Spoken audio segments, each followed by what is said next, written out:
Hey everyone, I am Maddie from ATAR Wizard, and today I'm going to be going over Unit 3, Area of Study 1, dot point number 8 for VCE Psychology. So this dot point states the use of strategies for coping with stress and improving mental well-being, including context-specific effectiveness and coping flexibility. I am going to be using the Complete Psychology Units 3 and 4 notes package, which you can grab via the link in the description. You can also book tutoring with me via the link in the description. So I look forward to seeing you there and helping you out.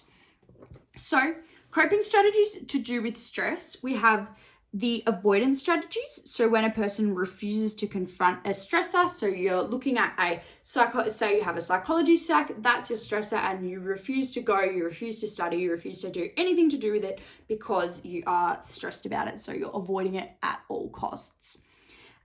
This is able to promote mental well-being if confronting the stressor could cause harm to the person. So if,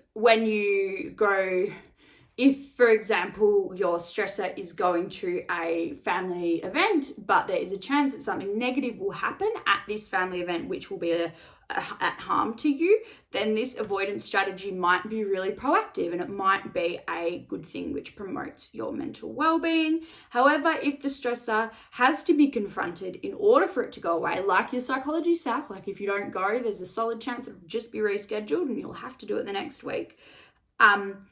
That is not going to be good for your mental well-being. So then we have approach strategies when a person is willing to confront a stressor.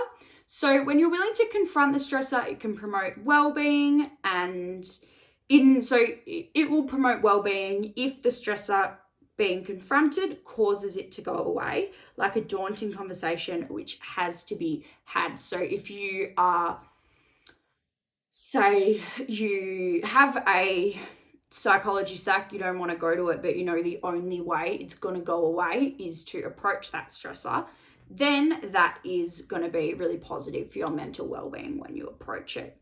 Whereas it can demote well-being, make your well-being worse if confronting the stressor is genuinely dangerous. So if you are stressed about, again, going to a family event and you decide to do it anyway, you approach it, except when you get there, as you've kind of thought, there's a massive argument, it impacts your relationships with the people in your family and it demotes your well-being, then this confrontation of the stressor is not going to be good for you. And then we've got context-specific effectiveness. So when a coping strategy has context-specific effectiveness, it means that the way in which someone is dealing with a stressor is appropriate for that stressor. So if you have a psychology stack and you're dealing with that by studying a lot and booking a tutoring session with me via the link in the description, then that is going to demonstrate context-specific effectiveness. Whereas if you have a psychology stack and you decide to lie in your bed and drink Diet Coke for the 2 weeks beforehand instead of studying, that might make you feel less stressed because you're relaxing, but it doesn't demonstrate context-specific effectiveness. Now, coping flexibility is when someone has coping flexibility, this means that they're able to change the way in which they deal with a stressor in response to a change in their environment. So say you have a psychology stack and it was supposed to be next week, but it gets moved to this week. So you study more this week, then that is going to demonstrate coping flexibility.